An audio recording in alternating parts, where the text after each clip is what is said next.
জয় জয় ৰাম জয় শ্ৰী ৰাম জয় সনাতন হৰি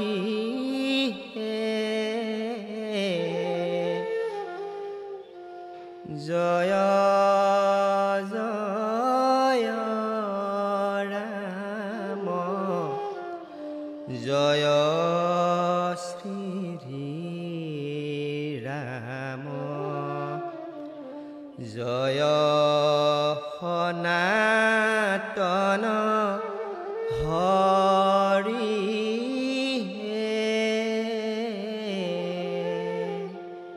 আদিকবি বাল্মীকি ৰচিত মহাকাব্য ৰামায়ণৰ সুন্দৰাকাণ্ড আৰু লংকাকাণ্ডৰ আধাৰত ৰাৱণবধ নাটখন লিখা হৈছে। নাটখনৰ আৰম্ভণিতে আপোনাক হ'বলৈ আন্তৰিক শুভেচ্ছা জনালো। ৰামায়ণ মহাকাব্যত ৰজা দশৰথে ৰাণী কৈকেয়ীক দিয়া দুটা বৰদান পালনৰ বাবে যুৱৰাজ ৰাম অযোধ্যা এৰি 14 বছৰ বনবাসলৈ যাব ওলাল।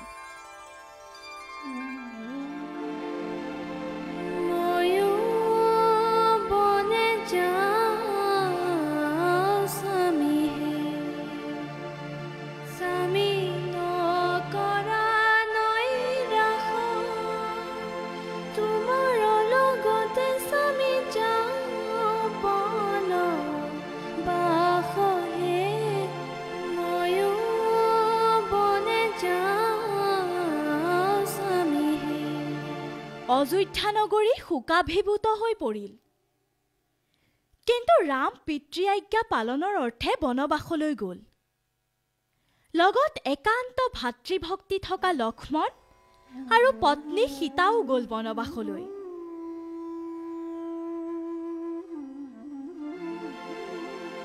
আগে চলে ৰামচন্দ্ৰ মধ্যতে জানকী হে মধ্যতে জানকী তাৰ পিছে লক্ষ্মণ চালে লগৰে ৰথী হে ময়ো বনে যাওঁ স্বামী হে। ৰাম বনবাসত যোৱাত ৰজা দশৰথৰ শোকত মৃত্যু হয়। ৰামৰ পিতৃবিয়োগৰ খবৰে শোকত ম্ৰিয়মান হৈ পৰিল। মন্দাকিনীত ৰামে পিতৃৰ শ্ৰদ্ধাঞ্জলি কৰিলে যদিও পিতৃৰ আজ্ঞা পালনৰ বাবে বনবাস খাটিবই লাগিব। অগস্ত্য ঋষিয়ে ৰামক পঞ্চৱতী বনলৈ যাবলৈ ক'লে। ঋষিৰ কথাত ৰাম পঞ্চৱতী বনলৈ গ'ল। পঞ্চৱতী বনৰ প্ৰাকৃতিক সৌন্দৰ্যত মোহিত হ'ল ৰাম, লক্ষ্মণ আৰু সীতা।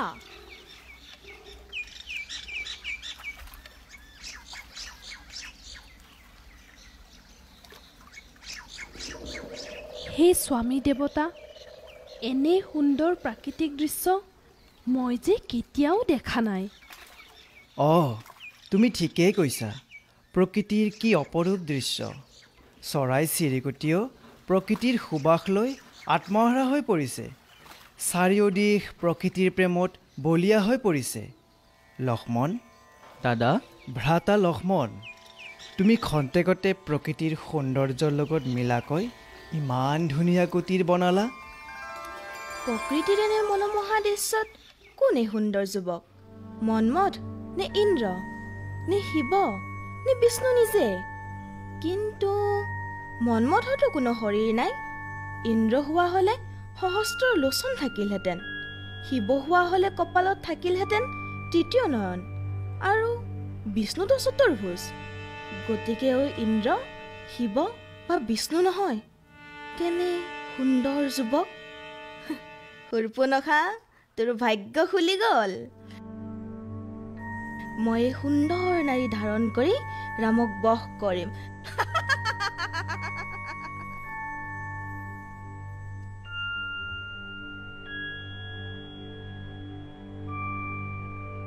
তুমি কোন হয় দেৱী? আমাৰ গৰীবৰ তাত কি বিচাৰি আহিছা? মই ব্ৰহ্মাৰ পুত্ৰৰ জীয়ৰী, কুবেৰ মোৰ জ্যেষ্ঠ ভ্ৰাতা, আৰু এজন জ্যেষ্ঠ ভাতৃ হ'ল কৈলাশ বিজয়ী ৰাৱণ। ত্ৰিলোকত মোৰ দৰে কোনো ধুনীয়া নাৰী নাই। মই যিমান ধুনীয়া সেইদৰেই তোমাক পাইছোঁ। তোমাৰ কাষত থকা নাৰীক বাদ দি মোৰ লগত ৰাজভৱনলৈ ব'লা, আনন্দ মনে থাকিবা। কিন্তু দেৱী, মই যে বিবাহিত। মোৰ ভাতৃ লক্ষ্মণ কুমাৰ হৈ আছে। তাৰ কাষলৈ যোৱা, ভাতৃয়ে তোমাক গ্ৰহণ কৰিব। তোমাৰ ভাতৃও সুন্দৰ? ঠিক আছে, ভাতৃৰ কাষলৈ যাওঁ।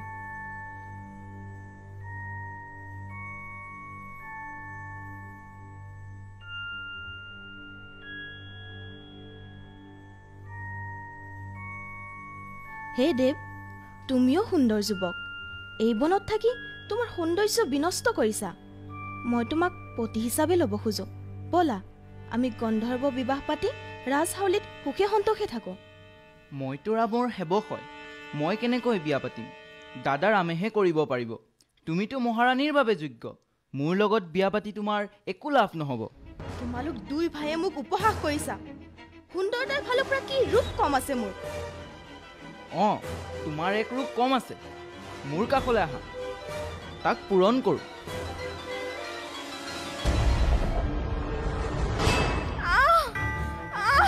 মোৰ নাক কাণ ভাই খৰ, ভাই ৰাৱণ, ইন্দ্ৰজিৎ, ৰাক্ষস কুলৰ ৰজা মহাৰজাসকল, তোমালোক শুই আছা নেকি সকলো? এটা সামান্য নৰমনিছে মোৰ নাক কাণ কাটি অপমান কৰে। মই চিঞৰি মৰিছোঁ। শুনা নাই তোমালোকে?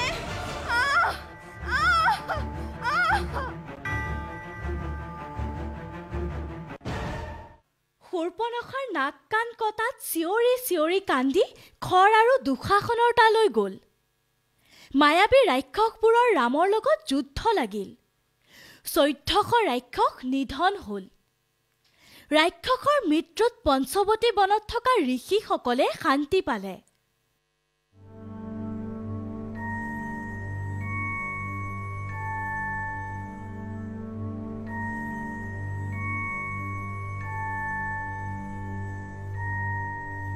মহাৰাজ, পঞ্চৱতী বনত ৰামৰ লগত এগৰাকী সুন্দৰী নাৰী।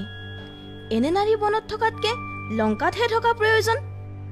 কি সুন্দৰী নাৰী মহাৰাজ, যেন স্বৰ্গৰ অপ্সৰাহে।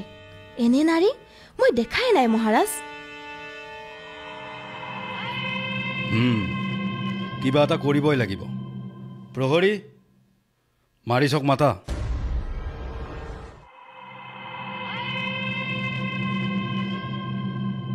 মহাৰাজ, মাৰিছ, তুমি পঞ্চৱতী বনত যাব লাগিব। আৰু শুনা, বুজিলা? এইমতেই কাম হ'ব। হ'ব মহাৰাজ।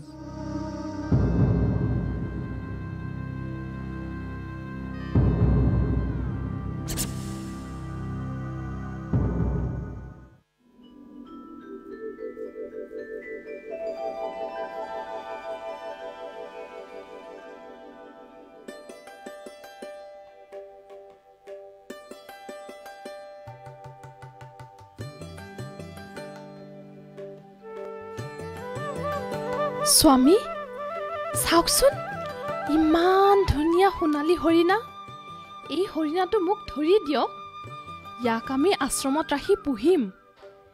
মই এতিয়ালৈকে অৰণ্যত দেখা সকলো জীৱ জন্তুৰ ভিতৰত ই ধুনীয়া। চাওকচোন, চাওক, কি ৰং, কেনেকৈ দেউদি জঁপিয়াই ফুৰিছে, কেনে খেলা দেখাইছে। এনে হৰিণা ময়ো কেতিয়াও দেখা নাই। পঞ্চৱতী বনত ক'ৰ পৰা আহিল? কোনো মায়াবী ৰাক্ষস হ'ব পাৰে। কেনেকৈ মায়াবী ৰাক্ষস হ'ব পাৰে প্ৰভু? আপুনিতো সকলো ৰাক্ষস মাৰি পেলালে। স্বামী, মই আপোনাৰ লগত ইমান দিন বনত থাকিলোঁ, কোনো দিনেই একো খোজা নাই আপোনাক। প্ৰভু, আপুনি মোৰ বাবে এই সোণালী হৰিণটোও ধৰিব নোৱাৰেনে? ঠিক আছে সীতা, যি তোমাৰ ইচ্ছা। লক্ষ্মণ, তুমি সীতাক চাবা, মই এই হৰিণাটোক ধৰি লৈ আনো।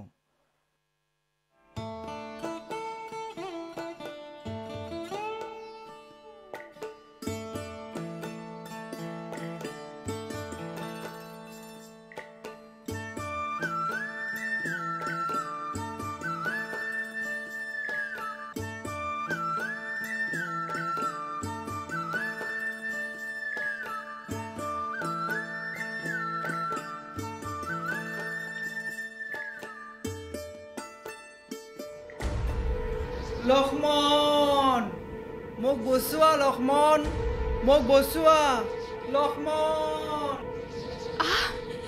এইটোচোন স্বামীৰ মাত বিপদত পৰিছে হ'বলা লক্ষ্মণ মোক বচোৱা লক্ষ্মণ লক্ষ্মণ চোৱাচোন কিনো হৈছে চোৱাগৈ স্বামীক তোমাৰ দাদা নিশ্চয় কিবা বিপদত পৰিছে মাতা আপুনি চিন্তা নকৰিব তেওঁৰ কোনো অসুবিধা নহয় তেওঁ সকলো দুৰ্যোগ মষিমূৰ কৰিব পৰা ক্ষমতা আছে এইটো কোনো মায়াবী ৰাক্ষসৰ মাত তুমি তোমাৰ ভাইৰ বিপদৰ মাতাটো গাত লগা নাই তোমাৰ কোনো হৃদয় নাই মই বুজি পাইছোঁ তোমাৰ ভাতৃ প্ৰেম মিছা মাতৃ আপুনি আপুনি কি কৈছে আপুনি মোৰ মা সদৃশ সেইবাবে মই উত্তৰ দিব পৰা নাই ঠিক আছে মাতৃ মই কুটিৰৰ চাৰিওদিশ ৰেখা টানি দিছোঁ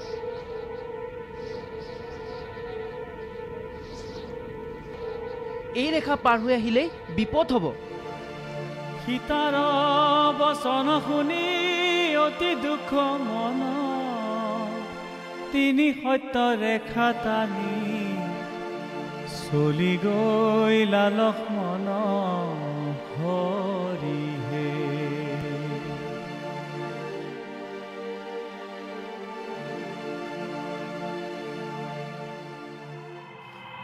অলখ নিৰঞ্জন এই সাধুক কিবা খাবলৈ দিবানে অলখ নিৰঞ্জন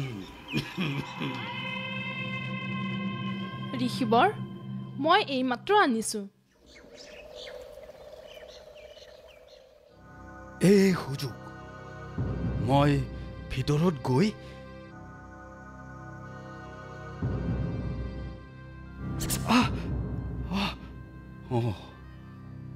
সীতাক ৰক্ষাৰ বাবে এই ৰেখা দিছে সীতাক ৰেখাৰ বাহিৰ আনিব লাগিব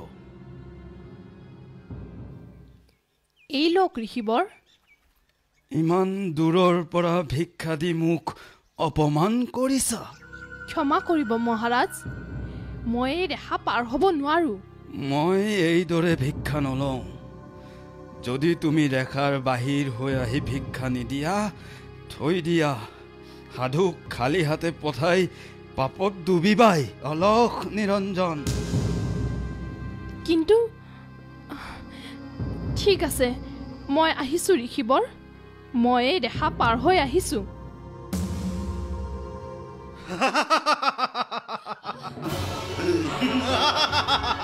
স্বামী স্বামী মোক বচোৱা স্বামী এই ভিক্ষাৰীয়ে তোমাৰ বাবে কি কৰিব মোৰ লগত বোলা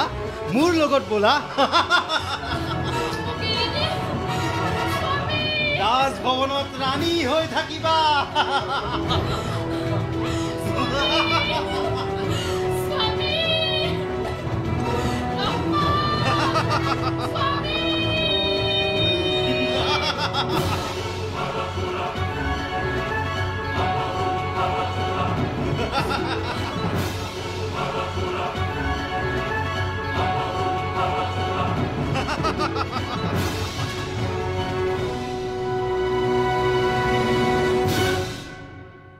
লক্ষ্মণ তুমি ইয়াত সীতাক এৰি তুমি কিয় আহিছা মাতা সীতাৰ কথাত মই উপায়হীন হৈ পৰি আহিলোঁ আপোনাৰ চিঞৰত মাতা সীতাই মোক ইয়ালৈ আহিবলৈ বাধ্য কৰালে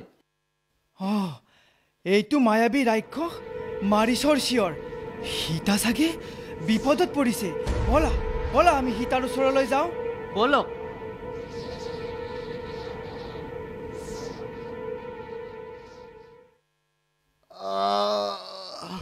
জটায়ু এয়া কি মহাপ্ৰভু ৰাম মই ৰাখিব নোৱাৰিলোঁ দুষ্ট ৰাৱণে সীতা মাতাক লংকালৈ হৰণ কৰি লৈ গ'ল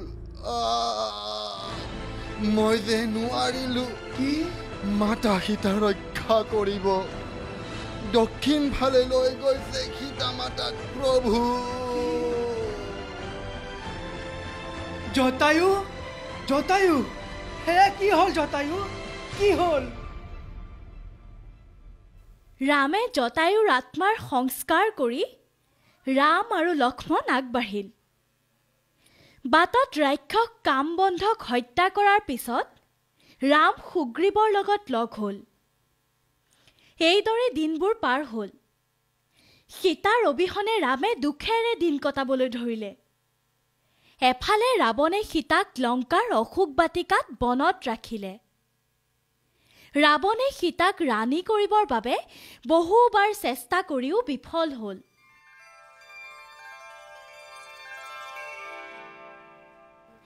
প্ৰভু, মই হনুমান, সুগ্ৰীৱৰ ভক্ত। সুগ্ৰীৱ ধৰ্মাত্মা আৰু বুদ্ধিমান। তেওঁ আপোনাক লগ কৰিব ইচ্ছা প্ৰকাশ কৰিছে। ব'লা হনুমান।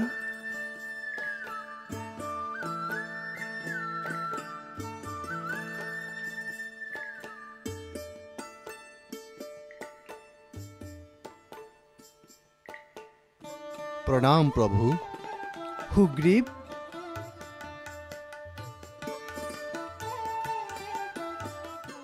এয়া লওক।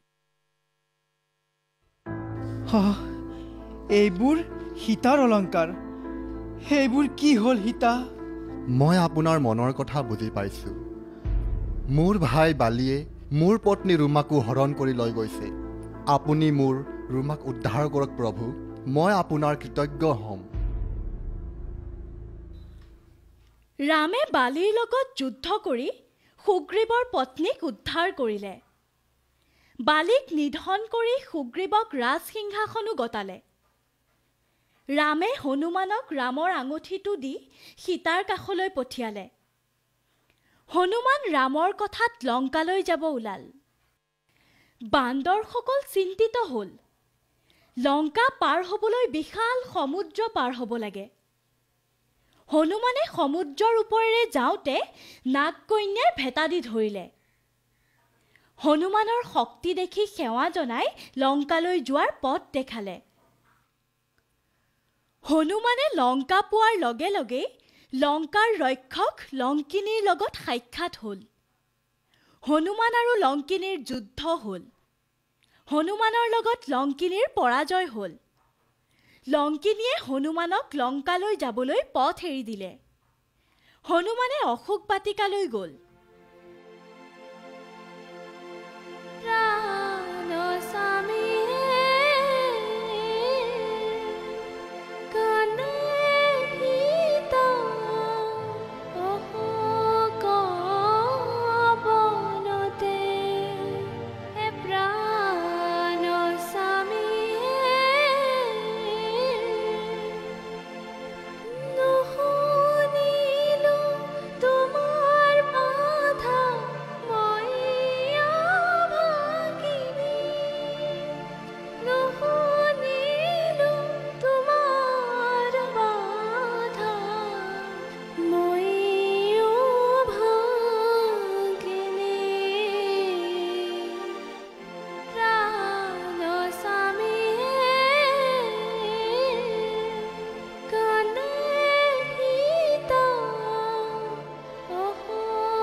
জয় শ্ৰীৰাম, জয় শ্ৰীৰাম।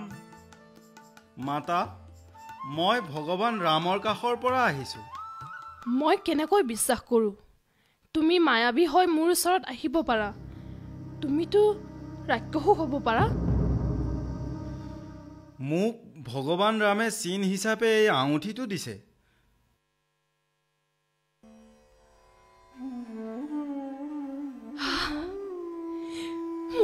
স্বামী কেতিয়া আহিব মোক নিবলৈ? আহিব মাতা, সোনকালে আহি আছে। মাতা, মই গৈ আপোনাৰ কথা জনাম। আপোনাৰ চিন হিচাপে কিবা দিবনে মাতা? এয়া লোৱা, মোৰ স্বামীক দিবা। হ'ব মাতা। মাতা, মোৰ খুব ভোক লাগিছে। মই অলপ ফল খাব পাৰোঁনে? অঁ নিশ্চয়, খোৱা পুত্ৰ। হ'ব মাতা। হনুমানে অশোক বাটিকা লণ্ডভণ্ড কৰিবলৈ ধৰিলে।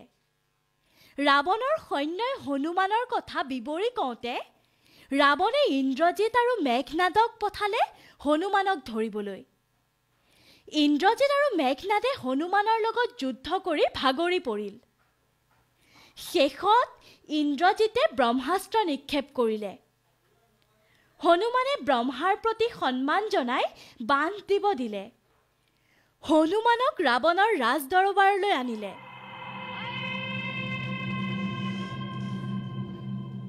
এই বান্দৰটোৱে মোৰ লংকা ধ্বংস কৰিব আহিছে। এই বান্দৰটোক শাস্তি হিচাপে নেজত জুই লগাই দিয়া। তেতিয়াহে সি লংকালৈ আহিলে কি শাস্তি গম পাব।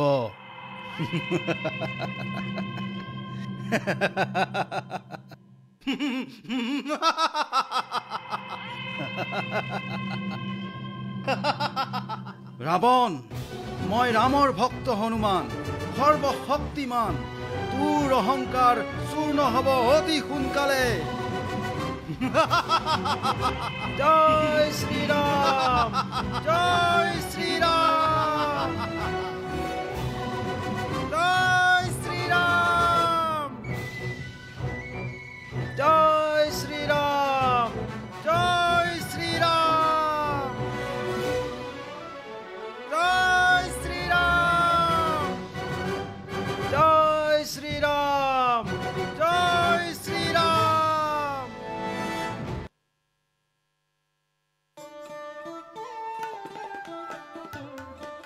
হনুমান, প্ৰভু, মই লংকা ঘূৰি আহিলোঁ। ৰাৱণ বহুত শক্তিশালী আৰু বুদ্ধিমান। মাতা সীতাই আপোনাৰ বাবে ৰৈ আছে। আমি লংকা আক্ৰমণ কৰিব যাবহে লাগে প্ৰভু। মাতা সীতাক আৰু কষ্ট দিব নোৱাৰি। সুগ্ৰীৱ, মই আৰু প্ৰতীক্ষা নকৰোঁ। তুমি সেনাক লৈ লংকাৰ পিনে যাবলৈ আদেশ দিয়া। হ'ব ভগৱান। বলা হনুমান।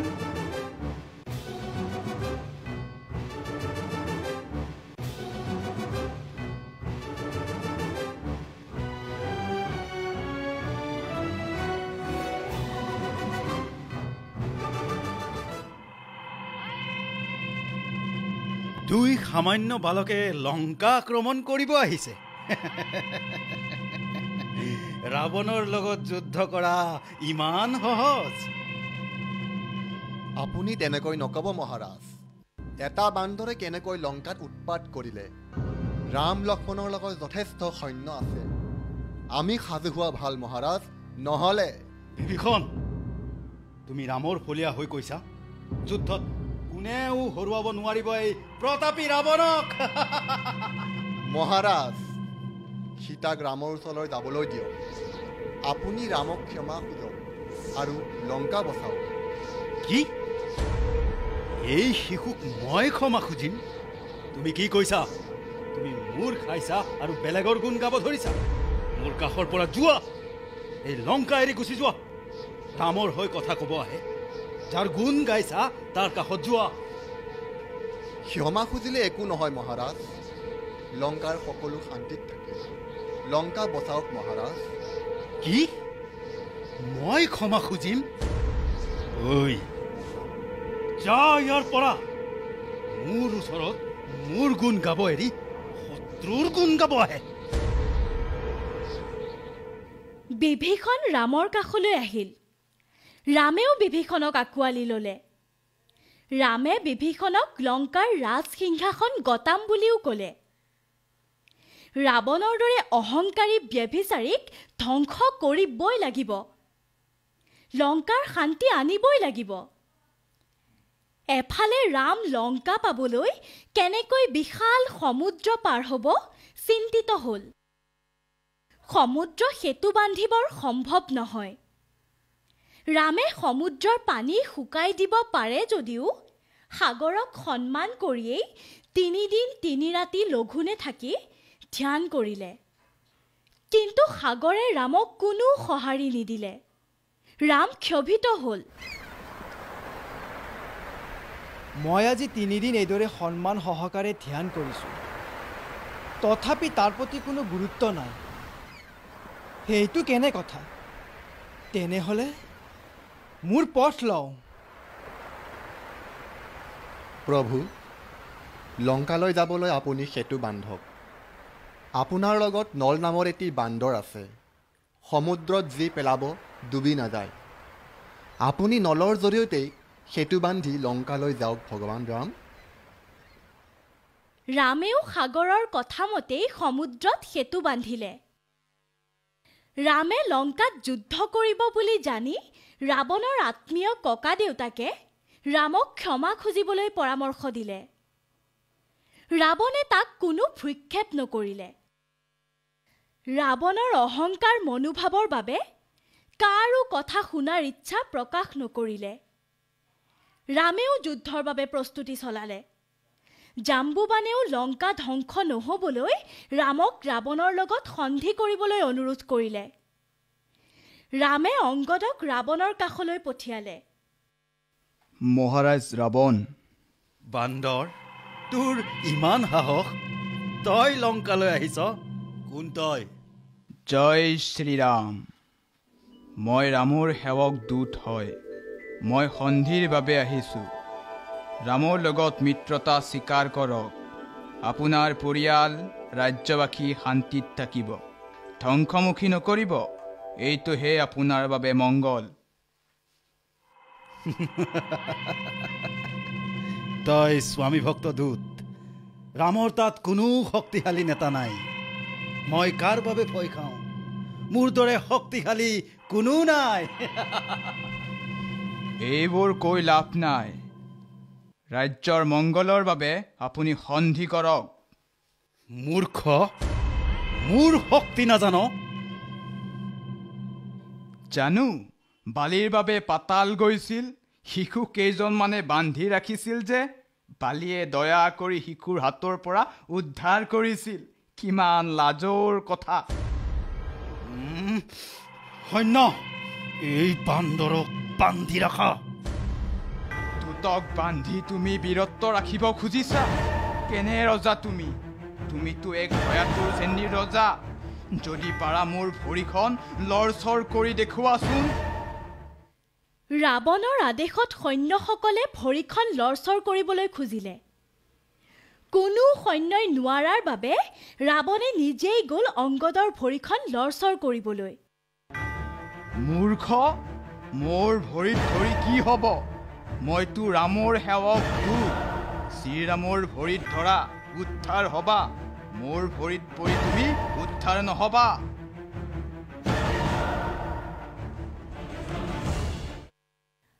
অংগদ ৰামৰ কাষলৈ গ'ল। ৰামে লংকা যুদ্ধৰ বাবে প্ৰস্তুতি চলালে। ৰাৱণে সীতাক নিজৰ কৰিবৰ বাবে যথেষ্ট চেষ্টা চলালে। সীতাই অলৰঅচৰ হৈ থাকিল। মায়াবী ৰাৱণে ৰামৰ কটা মূৰ লৈ সীতাৰ কাষলৈ আহি ৰাম মৃত্যুৰ বাতৰি দিলে।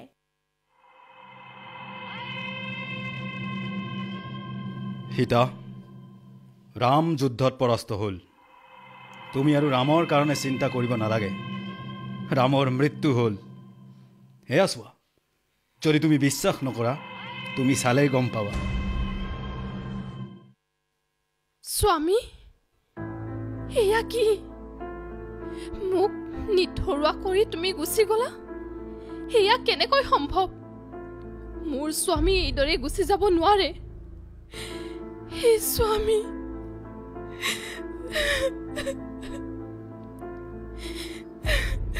তুমি এইদৰে কান্দি থাকি নিজৰ ৰূপ লাৱণ্য বিনষ্ট কৰিব নালাগে। মোৰ লগত সুখ সন্তোষে মহাৰাণী হৈ থাকিব পাৰিবা। তুমি ৰামক পাহৰি যোৱা সীতা। তুমি মোৰ লগত বিবাহত বহা। মহাৰাজ, কি ইমান সাহস? মাতা, এয়া সত্য নহয়, এইটো মায়াবীহে। ভগৱান ৰাম নহয়। তুমি বিলাপ নকৰিবা মাতা, ৰাম ঠিকেই আছে। মাতা, তুমি ধৈৰ্য ধৰা। হে ভগৱান, তুমি ধন্য। মোৰ স্বামী। ৰামৰ সৈন্যই লংকাত শিল নিক্ষেপ কৰি চাৰিওদিশ ধ্বংস কৰিবলৈ ধৰিলে। ৰাক্ষসক পৰাস্ত কৰি নিধন কৰিলে। অংগদে ইন্দ্ৰজিতৰ ৰথ ভাগি পেলালে। ইন্দ্ৰজিতে মায়াবী ৰূপত অদৃশ্য হৈ সাপৰ শৰ নিক্ষেপ কৰিলে। ৰাম আৰু লক্ষ্মণৰ গাত ইন্দ্ৰজিতৰ শৰ লগাত কিছু সময় মূৰ্ছা গ'ল। ৰাৱণে সীতাক ৰাম আৰু লক্ষ্মণ যুদ্ধত মৃত্যু হোৱা বুলি বাতৰি দিলে। ৰাৱণে সীতাক নিজৰ কৰিবৰ বাবে যথেষ্ট চেষ্টা চলালে। সীতা আৰু ৰাম যুদ্ধত নিহত হোৱা বুলি শোকত ভাগি পৰিল যদিও ত্ৰিজিতাই এই বাতৰি মিছা বুলি সীতাক সান্তনা দিলে। ৰাম লক্ষ্মণৰ সেনাই লংকাৰ চাৰিওদিশৰ সেনাক পৰাস্ত কৰিবলৈ ধৰিলে। ৰাৱণৰ পুত্ৰ অংগদো হনুমানৰ হাতত নিধন হ'ল। ৰাৱণে ইন্দ্ৰজিতক যুদ্ধৰ সেনাপতি হিচাপে নিয়োগ কৰিলে। ৰাৱণৰ ৰথ ভাগি পৰিল। ৰাৱণ, তোমাৰ হাতত কোনো অস্ত্ৰ নাই। নিথৰ মানুহৰ লগত যুদ্ধ কৰাটো ক্ষত্ৰিয় ধৰ্ম নহয়। আন্ধাৰ হৈ আহিছে। যোৱা ৰাৱণ, কালি যুদ্ধৰ বাবে সাজু হোৱা। কালি নতুন ৰথ অস্ত্ৰ লৈ যুদ্ধ কৰিব আহিবা। যোৱা ৰাৱণ, যোৱা। এখন যুদ্ধত জয়ী হলেই বিজয় নহয়। এতিয়াও শেষ হোৱা নাই ৰাৱণ। ৰাৱণক ধ্বংস কৰা ইমান সহজ নহয় ৰাম। ৰাৱণ সৰ্বশক্তিমান। কালি তুমি পৰাস্ত হবা ৰাম।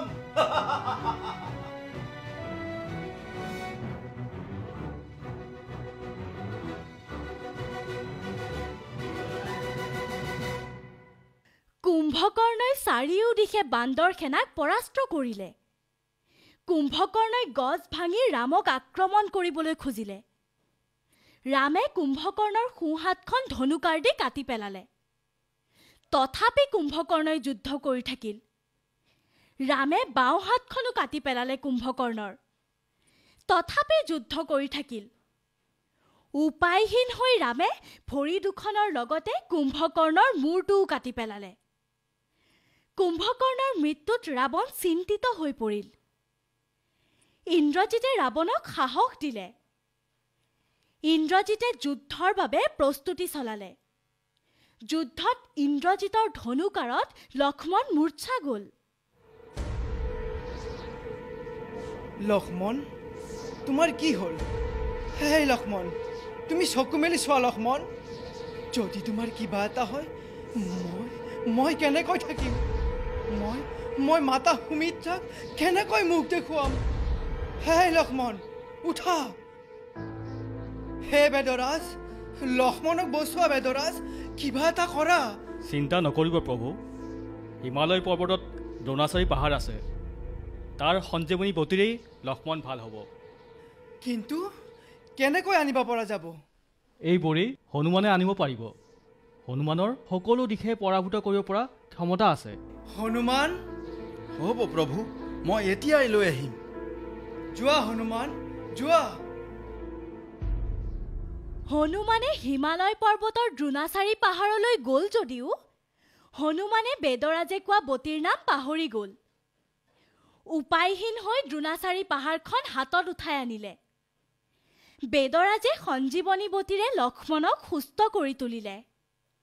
লক্ষ্মণ পুনৰ সাজু হ'ল যুদ্ধৰ বাবে।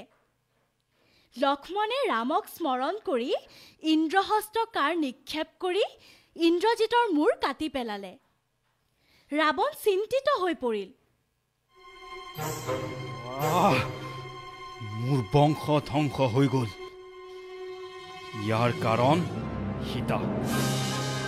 মই সীতাৰ মূৰ কাটি পেলাম। নাই মহাৰাজ, আপুনি শক্তিশালী, সৰ্বশক্তিমান। আপোনাৰ দৰে ধৰ্মাত্মাই স্ত্ৰীৰ ওপৰত বীৰ দেখালে শোভা নাপায়। আপুনি যুদ্ধক্ষেত্ৰলৈ গৈ ৰামক পৰাস্ত কৰক। তুমি ঠিকেই কৈছা। ইয়াৰ মূল কাৰণ ৰাম। ৰামক নিধন কৰিবই লাগিব।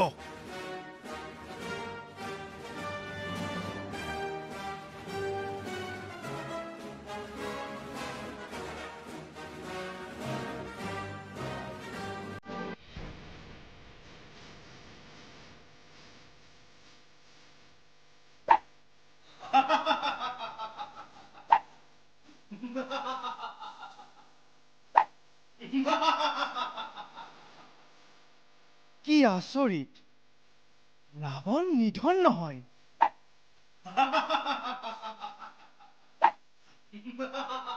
প্ৰভু, ৰাৱণক মৰা ইমান সহজ নহয়।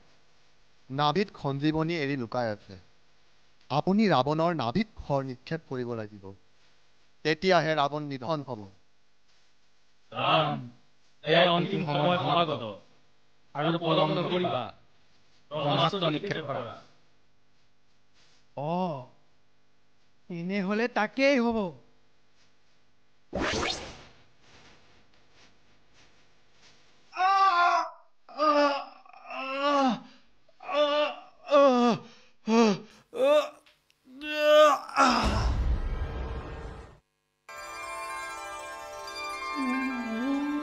লক্ষ্মণ, আমি জয় হ'লোঁ যদিও ৰাৱণক সন্মান কৰিবই লাগিব। ৰাৱণ শত্ৰু হ'লেও জ্ঞানী। অধৰ্মৰ ওপৰত চলা কাৰণেই ৰাৱণ বিনাশ হ'ল। ভ্ৰাতা লক্ষ্মণ, তুমি ৰাৱণৰ পৰা জ্ঞান লাভ কৰা। হ'ব প্ৰভু।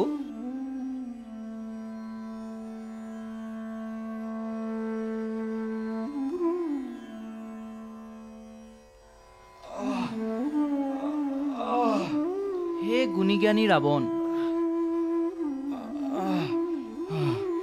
ৰাম, আহা লক্ষ্মণ।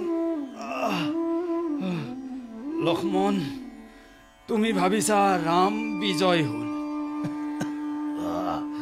কিন্তু সেইটো নহয়, মোৰহে জয়। তোমাৰ হাতত মৰিও, তোমাৰ চকুৰ আগত থাকিও মই বৈকুণ্ঠলৈ যাবলৈ ওলাইছো ৰাম। হে সৰ্বশক্তিমান ৰাৱণ, তুমি মোক জ্ঞান দিয়া। কেতিয়াও অহংকাৰ নকৰিবা। তোমাৰ শক্তিক কেতিয়াও বেয়া কামত ব্যৱহাৰ নকৰিবা। নিজৰ ৰাজ্য সুশাসন কৰিব লাগে।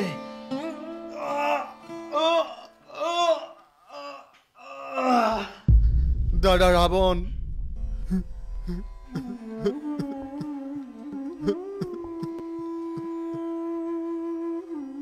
এতিয়া শোকৰ সময় নহয় মিত্ৰ বিভীষণ। মৃত্যুৱে সকলো শত্ৰুতাৰ অৱসান ঘটায়। এতিয়া তেওঁৰ শেষকৃত্য সম্পন্ন কৰা। মই তেওঁৰ শত্ৰু আছিলোঁ, এতিয়া কিন্তু তেওঁৰ শেষকৃত্য মই কৰিব পাৰোঁ। সকলো ঘৃণা, বিদ্বেষ, শত্ৰুতাৰ অন্ততো মৃত্যুৱেই। তোমাৰ ভাতৃ এতিয়া মোৰ ভাতৃ হ'ব পাৰে।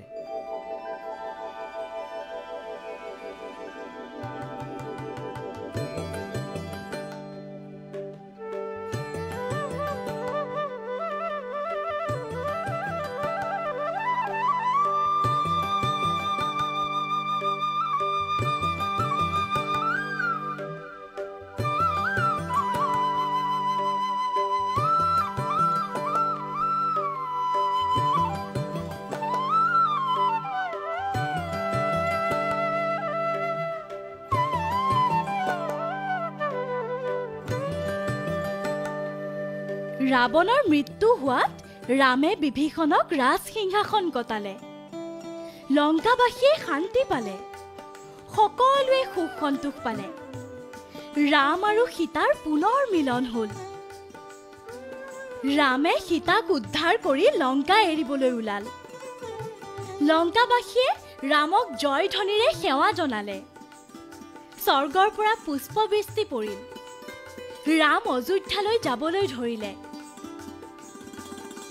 এইদৰে ধৰ্মৰ জয় আৰু অধৰ্মৰ পৰাজয় দেখুওৱা হৈছে ৰাৱণবধ নাটখনত। জয় জয় ৰাম জয় শ্ৰী ৰাম জয় সনাতন হৰি হে জয় জয় ৰাম জয় শ্ৰী ৰাম জয় সনাতন হৰি হে জয় জয় ৰাম জয় শ্ৰী ৰাম জয় সনাতন হৰি হে ৰাম সীতাৰাম জয় জয় ৰাম সীতাৰাম জয় জয় ৰাম সীতাৰাম জয় জয় ৰাম